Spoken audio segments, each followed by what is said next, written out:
Good afternoon, everyone, and welcome to the Earth Day Conference panel on Indigenous Knowledge, Hope, and Climate Change. My name is Liz Hennessy, and I want to welcome you this afternoon. I'll be moderating today. I'm a professor in the history department at the University of Wisconsin-Madison and also in our Nelson Institute for Environmental Studies. But perhaps a more relevant self-introduction for me today is to say that I'm a settler and thus a guest on the land where I live and where I am joining you from today, a place many of us call Madison, Wisconsin, but which is called Dejop by Ho-Chunk peoples who've inhabited this area continuously for the past 12,000 years. It's also important to acknowledge that the University of Wisconsin-Madison also occupies this land, which the Ho-Chunk were forced to cede in an 1832 treaty. So despite decades of state-sanctioned ethnic cleansing, the Ho-Chunk peoples persist here, and it's important to honor their sovereignty. So if you'd like to learn more about the university's ongoing process of reconciliation with the Ho-Chunk and the 11 other First Nations of Wisconsin, I invite you to visit the website of the Our Shared Future initiative. I also regret that we don't have anyone from these 12 nations on our panel today as we had hoped to. I am, however, confident that you will enjoy hearing from the three panelists that we have, and I will quickly introduce them, and then we will talk a little bit about the topic of our talk today and get right to the conversation. Our first panelist is Dr. Jen Rose Smith. She's an assistant professor in the American Indian Studies program and the Department of Geography at the University of Wisconsin-Madison.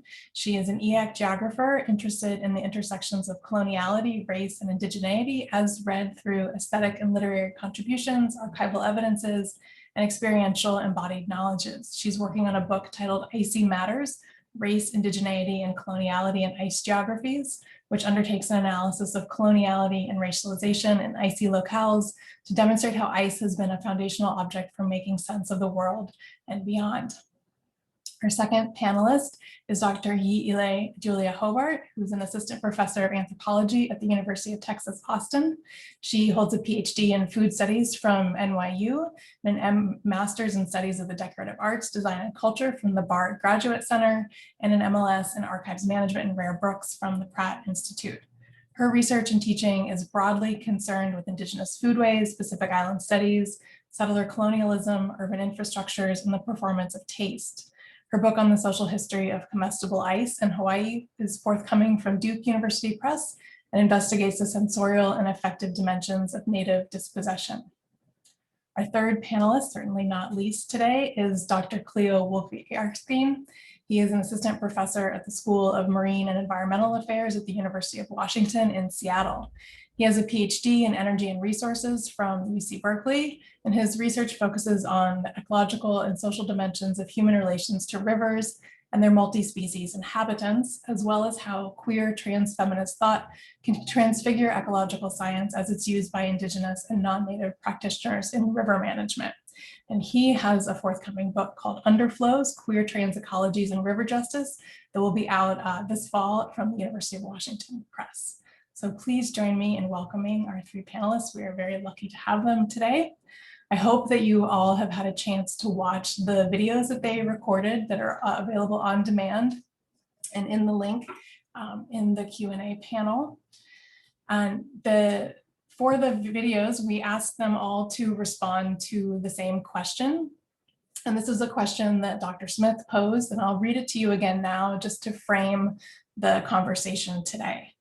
And that was, in the current moment of climate change and late stage capitalism, Indigenous knowledges are often turned to as a source of hope and salvation by non-Native people, organizations, and policymakers.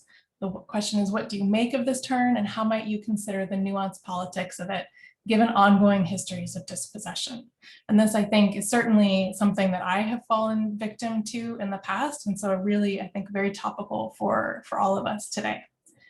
So I wanted to start by asking the panelists to each briefly address the need for our panel today for this particular audience. I believe we are predominantly settler environmentalists working in academic, public, and private sectors.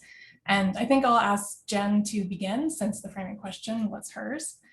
So after centuries of Indigenous dispossession and violent attempts to erase Indigenous cultures and ways of knowing, we now find ourselves in this kind of awkward moment in which those histories certainly haven't disappeared, But at the same time, Indigenous knowledges are increasingly seen by environmentalists as a source of hope, particularly in the face of climate change. So why is this happening?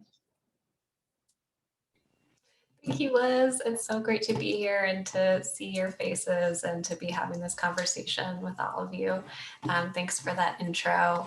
Yeah, I can just talk a little bit about this. I think in this moment, potentially more than ever before, there is kind of this like mainstream understanding that the world is ending, or this like sense of apocalypse is kind of permeated across sort of dominant spaces. And certainly, you know, many brilliant scholars have argued, particularly recently, that the end of the world has happened many times over for particular communities. And in particular Indigenous peoples and Black people, that, you know, violent atrocities and world-ending events have already occurred. But in this sort of like digital moment that we're in, I think that the kind of like across the board climate catastrophes that we can view sort of on demand is changing that conversation to be something that everyone is experiencing and we are experiencing as this kind of global species, is how it often gets offered and levied. So I think that within that understanding and conversation, Indigenous knowledges attend that conversation because they're, along with that anxiety, is this search for some kind of anxiety reliever, right? Some kind of balm or some kind of salvation from the end of the world. And so a set and group of knowledges that has been built and accumulated and cared for over time, that is this sort of historical relationship with land, seems really exciting and really sort of compelling to a group of folks that maybe don't have that same set of relationships. So I think that the turn towards Indigenous knowledges and Indigenous peoples as hope is particularly like prescient in this moment where lots of folks are feeling climate anxiety. Thank you, Jen. Cleo or Hi'ile, do you want to respond? I'll chime in. Aloha mai no kako o wau Hi'ile Julia Kavipo ka ho'opulani Hobart. I'm a Kanaka Maoli scholar with a family in Hawaii going back since time immemorial. I was really grateful to be invited to participate in this panel by my colleague, Dr. Smith, who I like to think about ice with a lot. I concur with everything that Dr. Smith has said so far. I do think that there's this moment of climate anxiety that has kind of moved from an abstract idea of things that happen to like brown people over there to something that's imperiling like white realities over here. And those imperilments are being felt on pressures on resources, natural resources, private property regimes, these kind of things that are the hallmark of settler colonial societies over a longue durée. And so climate change becomes one of those immediate threats to the here and now. And I think that something that's moving alongside of that are kind of liberal moves towards inclusion that increasingly happen, that kind of bring in non-white peoples in such a way that maintains whiteness as the center. And the outcome of doing so, I really think expresses the ways that the use of Indigenous knowledges to address issues of climate change are brought to bear on the individual rather than turning towards the structural and institutional regimes by which climate change is being perpetuated, right? And so we can look to we can look to Indigenous knowledges to inform our individual daily practices without actually overturning and dismantling structural issues of corporate America, large resource extraction, and things like that. So it's kind of thinking about Indigenous knowledges without attending to Indigenous justice. And so one of the things that I want to think about today is like, where is the use of, what does it mean to use Indigenous knowledges without doing so through justice frameworks? I'll turn it over to Cleo. Thanks. It's such a pleasure to be with all three of you today, and thanks, Jen, for the invitation. Yeah, I also really, what you have said so far really resonates with me, and I think I just wanted to pick up on this last point that you were making, Dr. Hobart, about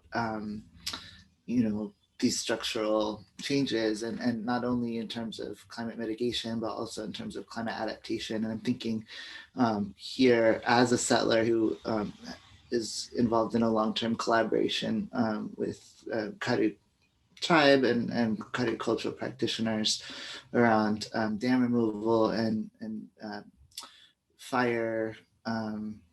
It's not restoration really, but it's the bringing cultural fire practices which have continued despite fire suppression and despite those practices being made illegal by the Forest Service and other institutions of the settler state. Now in this moment, it's kind of a long moment, but in particular after the mega firestorms of last summer up and down the West Coast, these narratives, these stories that and arguments that some of my Karuk collaborators have been making for decades, all of a sudden were on the front page of the New York Times. And so then there's this, it becomes this moment of cultural fire, and it's very sexy to settlers to be like, oh, but it's this native practice and it's being revived. And, the call from the Karuk and Yurok and other nations that are doing this work is to center governance in Indigenous knowledge and to fund the tribes themselves to do the work, right? And to transfer that institutional resources and governance and kind of legal authority. And so, now what's happening is that there's going to be $1 billion that's thrown at CAL FIRE, which is the settler agency, which is really not equipped to do prescribed fire, much less cultural fire at the scale that's necessary. And so I think we really need to think clearly and carefully with the many Indigenous scholars who have been talking about, this return of land and this, reaffirmation of sovereignty through institutions and legal structures that will allow these sciences to flourish and to become the basis for and the center of these processes of climate adaptation. Thanks. Great. Thank you all for a very provocative way to start us off. Cleo, you were talking about Indigenous science, and so let's talk a little bit more in depth about Indigenous knowledges and Indigenous science. And Jen, in your video, you had mentioned that Indigenous science is an undeniable and essential form of expertise for maintaining relationships with the land and with more than human entities. And so I am curious to hear you all speak a little bit more on what are the politics of whose knowledges have traditionally gotten called science, quote unquote science. And then this seems kind of like an obvious question perhaps, but why is it so important today that Indigenous ways of knowing are also recognized as legitimate science? Whoever wants to take that first is what we do.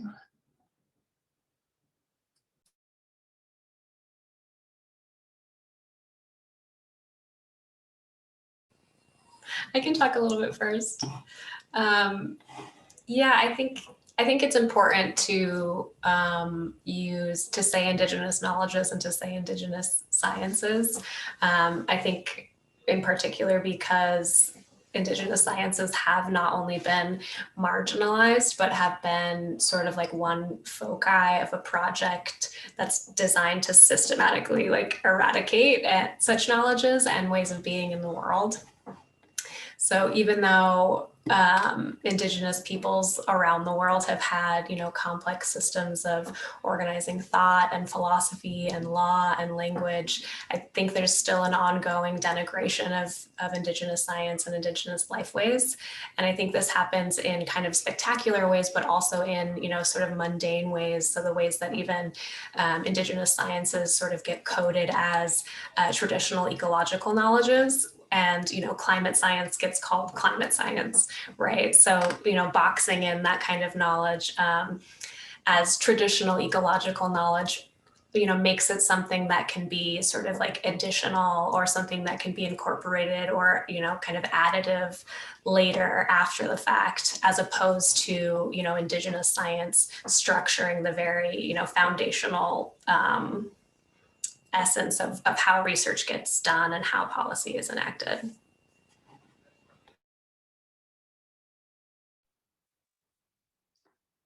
I'll chime in next. I agree with everything that Jen has said. I think that there are a lot of ways that, right, that I have a fraught relationship with traditional ecological knowledge, or TEK as it's sometimes called, precisely because it sometimes gets misread as like spirituality or Indigenous religion, right? And so there's these evocations of like the pure ecological Indian that kind of underpin this idea that there's Indigenous traditional knowledges, and then there's science. In a lot of the ways that Jen pointed out, but in ways that also kind of intimate that Indigenous philosophies of the world or theorizations of the world don't have a universality to them, like that they can't speak to, right, that Western philosophies and sciences about the world get thought about as being applicable for all of us in ways that like Indigenous ideas about the world are not, right? That they become place-based or site-specific or community-specific. And the other thing that I think becomes so problematic about climate science or the sciences in general is that we sometimes lose sight of the fact that it is an industry and it has institutional scaffolding, and it is very oftentimes a business, just as a lot of other, just like our institutions of higher education that we are all in place at are also businesses. And so I think science sometimes gets poised as this pursuit of knowledge that is above those financial underpinnings, and it very much is not. Yeah, I appreciate both of those perspectives. I wanted to talk a little bit about, one way to go at this at from a different direction, and I think one that has felt more appropriate to me as a settler who's training largely settler students, as well as, of course, immigrant students and Native students as well. But in training, in this position that that I've been trying to work from, I think it's really important, as Haile and Jen have been saying, to both recognize the broad reach of Indigenous science, and also to recognize settler science as situated and as partial perspectives, that there's a lot of power to tools like statistics, which are also used in Indigenous science, but that come from this kind of Western perspective. But, they enable one to see certain patterns and include others depending on how questions are asked. Who is funding the research and who gets to participate in all of these questions. And so, I think I've been struck by kind of two aspects of this. And one is kind of a historical aspect, which is that our Western sciences, we could think of lots of examples, but I'm going to talk about salmon fishery science, which I know fairly well. Um, you know, we talk about them as well as settler scientists as kind of having this lineage in, you know, white men coming across the prairies in the wake of Manifest Destiny to like discover new species, and that's not actually how it happened. So, for example, with salmon, and a lot of the salmon science was motivated by fish hatcheries and kind of trying to breed fish in, you know, tanks to replenish stocks that had been destroyed by settlement and associated resource extraction. And so I got interested in this through the notes of Livingston Stone, who was a fish biologist who came to California and went up the Sacramento River to the McCloud, looking for a place to start a fish hatchery. And he met some Winnemucca people, and you read his notes, his letters back to his boss, Baird, saying, we didn't know anything about the salmon. We didn't know where they spawned. We didn't know when they spawned. We didn't know how many species. And we met these Winnemucca people, and they told us the names for all the salmon, and they told us where they spawned, and they told us when they spawned. And, you know, they described them, and they have their own fish hatcheries where they kind of carry eggs from one place to another and move them around. And this is the roots of our Western sciences. Like, they were just appropriated directly from indigenous knowledge. And there's even acknowledgement of that in the historical documents, but that's not a part of our training as salmon ecologists. And it's certainly not like a recognized part of the discipline, that although there have been certainly contributions from settlers and immigrants and many people, like, they're very much just straight up, you know, winnow knowledge and other tribal knowledge that's been, so to, I think, to recognize those roots of those sciences explicitly within our discipline could change this conversation as well. So I think that that's an important part. And the other part is just that to do science in a way that's centered on tribal protocol and you know, I think with Michelle Daigle here, as well as just with my own collaborators, is it does change how those questions get asked, and it does change the process. It slows it down. It makes it accountable, right, to other species as relations, and to the land itself, and to certain time and you know, things that you say and don't say, and I think that's really important to try to, you know, train science students of science in, right, especially settler students as they're deciding to pursue this.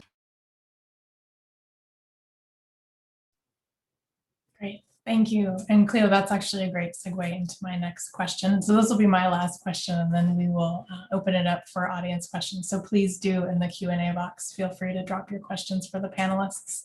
And so I want to pick up on this idea Hi'ile also talked about in her video, that indigenous knowledges are often extracted as a resource to be used by settlers, right?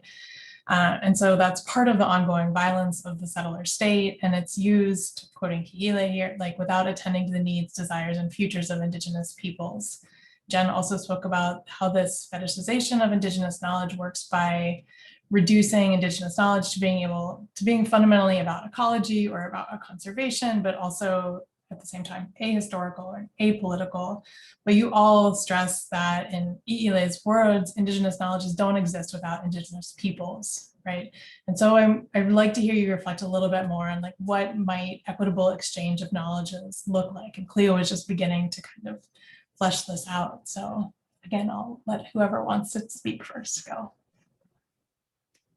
I'll go first, if that's okay.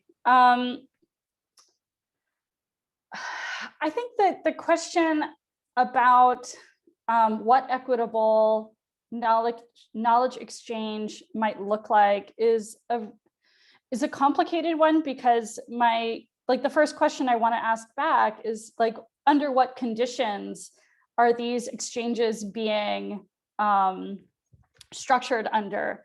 And I kind of wonder what justice would look like without the expectation of exchange, right? Why do knowledges need to be returned back?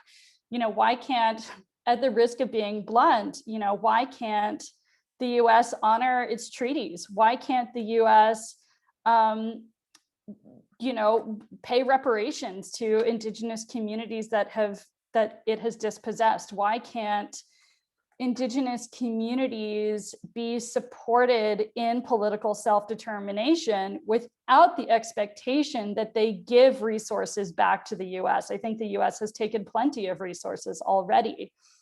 So that crankiness aside, I do think that that is kind of where I was getting at, was saying, you know, I think that without a justice-centered framework for the use of Indigenous knowledges or the interrogation of Indigenous knowledges, always puts us at the risk of recentering white futures in these kinds of exchanges. What does it mean? You know, whose worlds are we trying to save, and what do we want those worlds to look like?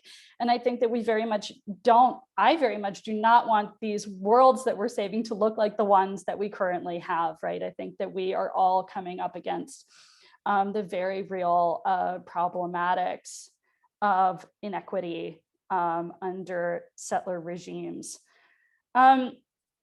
I'll hit pause and maybe I'll chime in a little bit more in the Q&A. Sure, thank you. Jen or Cleo? I had something to say that I think follows on that. So one project that I'm interested in exploring in this mode of, what are the nations asking for in terms of resources, and how can those be returned, right, by those who have expropriated them. So, I graduated from UC Berkeley. I got started in this work with the Kadik tribe at that point, and from for the last 10 years that I've been working there, there's been this desire to have like a field station there, where that's run by the tribe, and UC Berkeley is a land grant university. It took a lot of land. It has a lot of resources. It has a lot of field stations. Like, what if UC Berkeley kind of donated the resources to set up a field station on Kadik tribal land and bought the land to return back to the tribe? I mean, that would be a great way to foster these collaborations, and these collaborations are fruitful and productive. It's productive to interrogate Indigenous methods with Western science methods and vice versa, but the ground on which those interrogations happens, I think should be on tribal land, tribal support with reparations. So I just want to put that forward as a concrete example. Yes, awesome. Thank you both. It's funny too, because in my Zoom, when I teach, there's a reactions button. And so I'm constantly clapping and doing congratulations, but that doesn't exist here. So just know that there would be lots of hearts and tooting things saying that I agree with everything that's being said. Yeah, I think that building off of what Cleo and Hiti are saying is that for me, sort of equitable exchange can't be considered with anything less than land back or ocean back, or and creating a scenario where there isn't a poverty of thought, where Indigenous nations, Indigenous communities don't have to think twice about saying land back, that should be a request and that it should be honored, and there isn't any sort of backpedaling away from that. So yeah, that was kind of, I had a short answer for this question drafted, and that was kind of it.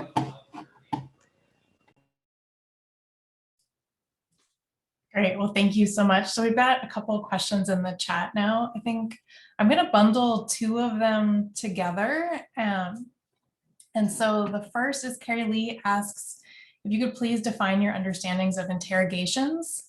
And so what does it mean if we are going to interrogate Western science or our practices? What does that actually look like in practice? I think Cleo gave one example of what some of that might look like. And then the second question is from Gary Werner, who asks, what practical actions can be taken to begin to replace the current Western Anglo-European worldview with an Indigenous people's quote unquote worldview that can foster a healthy and sustainable way of living with the earth? Does anyone want to offer thoughts on either of those?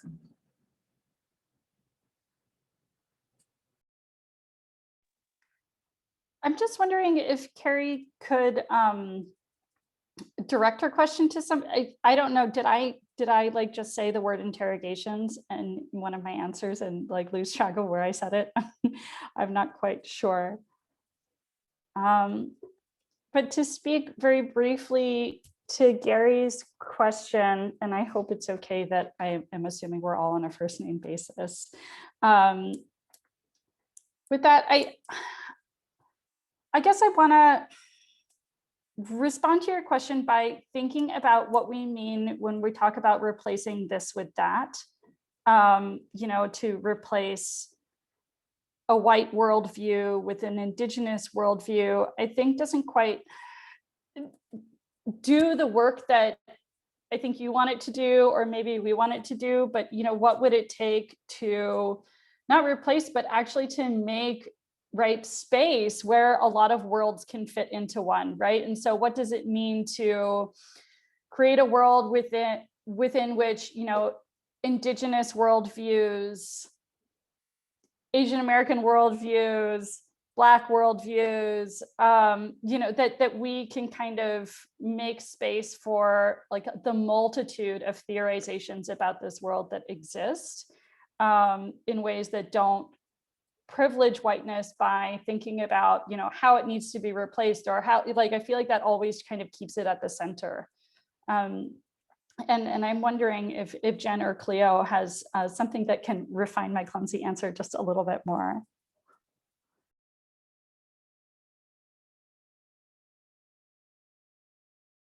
I mean, this is something I've talked a lot about with Lisa Moorhead Hillman, who is a co-PI on this river project that we're working on, the Klamath River at Tishonik, which is a village and World Renewal Ceremonial Center. And you know, we're thinking about, okay, well, we decided to use this approach of centering kind of protocol and knowledge within Klamath River restoration for the, you know, kind of ancestral territory in Central Yurok, and et cetera. And I don't know that center, I mean, there's probably like a better word in a different language, but I think in English in this moment, this centering, it's like a recentering maybe, or just a shift in focus on, but it's not a replacement, right? Because I think that, and obviously this is tribally specific and people have different ways of thinking about this, but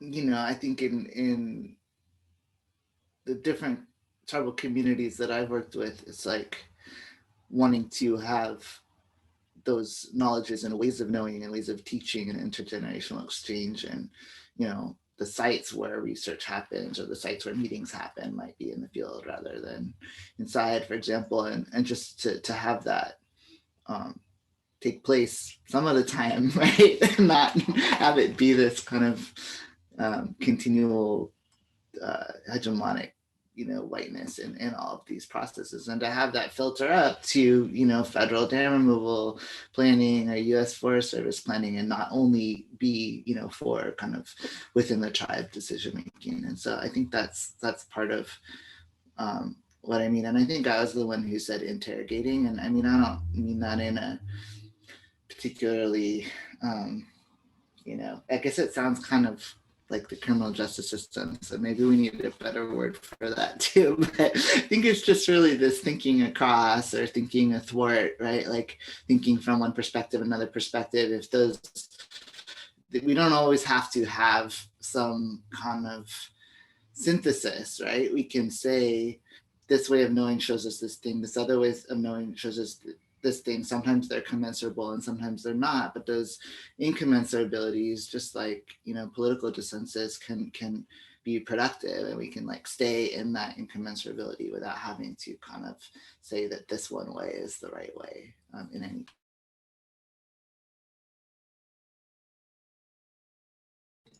Definitely. I would just echo what's already been said. I'm not sure I can do much refining. I would probably just be even more clumsy if I tried to add. Well, why don't I ask another question that came up in the chat from Kermit Hovey.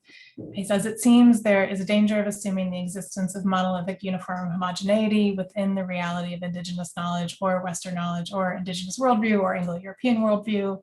How important is attending to the nuances and distinctions within those respective categories?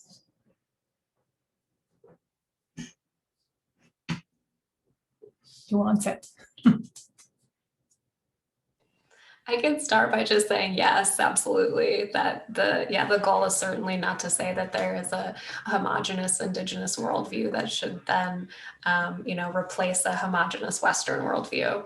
I think that, it's extremely important to stay attentive to the particularities of tribal histories and tribal politics as those have kind of unfolded and been enacted in time in particular space.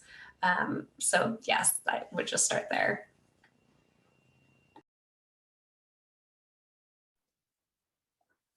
I'll agree, and also, double underscore, yes, I think specificity becomes really key to thinking about these big questions that we're asking in really nuanced ways. One of the things that I kind of wanted to touch on and talk about that I think is tangential to this question is really, I brought up the figure of the ecological Indian before, and I think that it gets evoked in a lot of questions about Indigenous knowledges, right? That kind of imagines that like Indigenous authenticity is always rooted in this kind of like pure spiritual relationship with the world. And yes, Indigenous peoples do have really deep knowledges about the world, about their places, but at the same time, right, Indigenous peoples are, modern individuals and community members that have survived generations of dispossession and a host of social challenges that come along with that. And so I think that it's really important to have a conversation in which Indigenous peoples don't exist outside of like this pure imagined ahistorical reality, right? But that attending to and allowing Indigenous knowledges to persist, survive, and change the world requires supporting Indigenous communities across the board, right?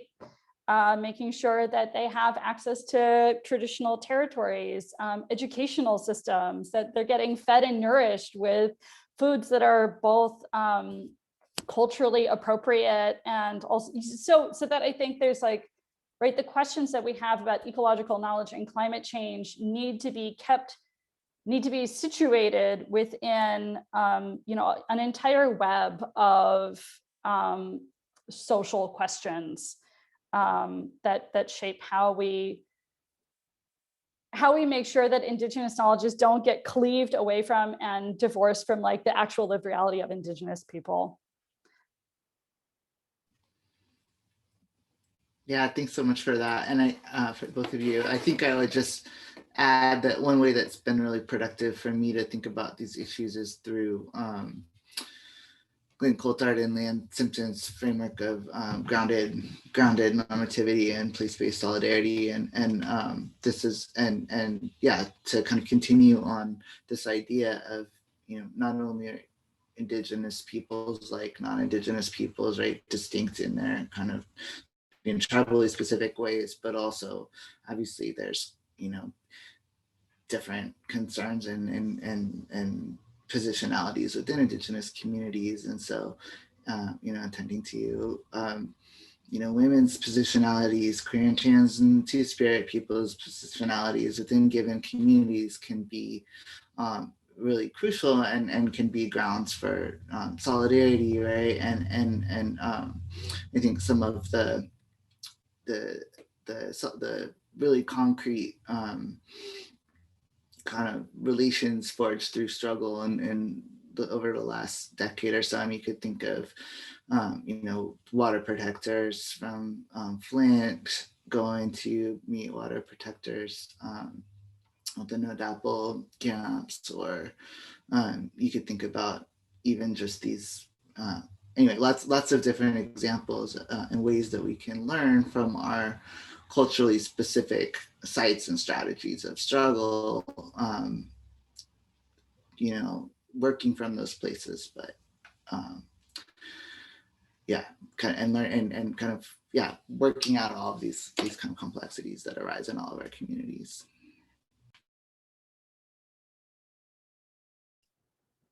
I think that's actually a really good segue to the first question that we got. So Paul, we are going to ask your question. Thanks for your patience, because it asked us to get really down into the concrete of what Jen and Hi'ile actually study, which is ice.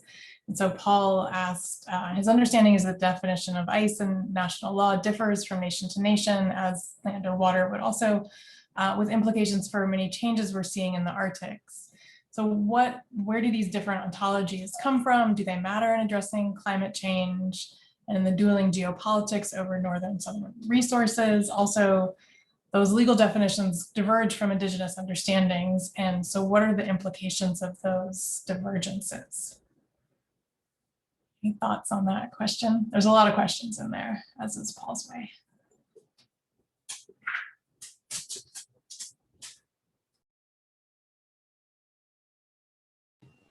I think we should definitely have another event where that is maybe ice centric. These are really, really good questions, and I'm not even sure exactly where to start. But I think, part of one potential answer here is that the differing definitions across, settler nation states of ice is intentional, and it's doing particular work, and it's never by accident. So that's one small offering there.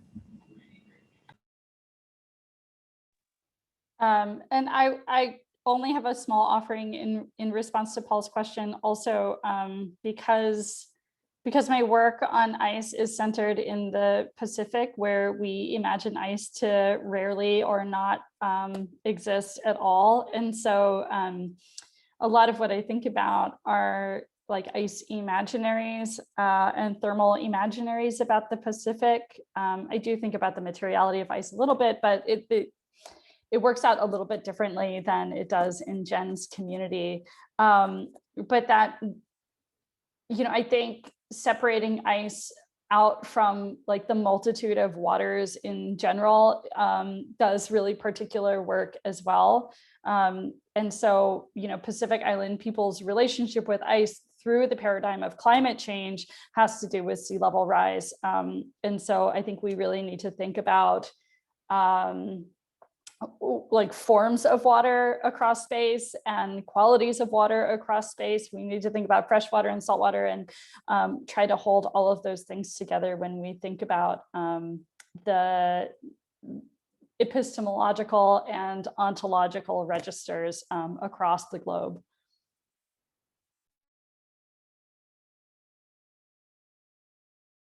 I have nothing on ice. Fair enough. A lot on water, though. Certainly a lot on water. Yeah, and I'm very interested in ice. I would love to listen to your panel on ice. Well, we are rapidly running out of time. This has been a really fast conversation. So I'm going to use my moderator privilege and ask one last question. And this gets back to something that Cleo, you spoke about in your video about transfiguring Western science. And I feel like this can be hopefully a positive endpoint from a lot of the tensions that you've identified in this conversation. And so how is it that you can make Western science more responsive to Indigenous and other ways of knowing? And I know that's something that you are personally invested in. And I'm wondering if you could speak a little bit more about what that might look like in practice. And of course, I'm going to invite Hi'ile and Jen to respond from their perspective as Indigenous scholars, how they would like to see these relationships change.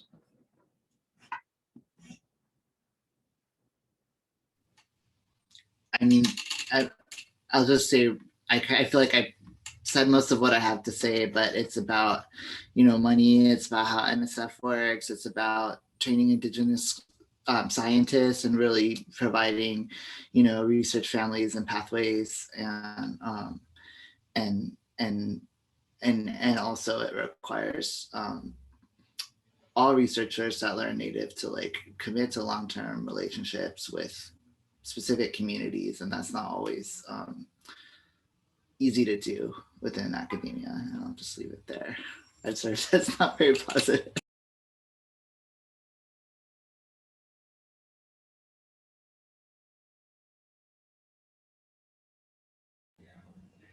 Did you want to go ahead, He?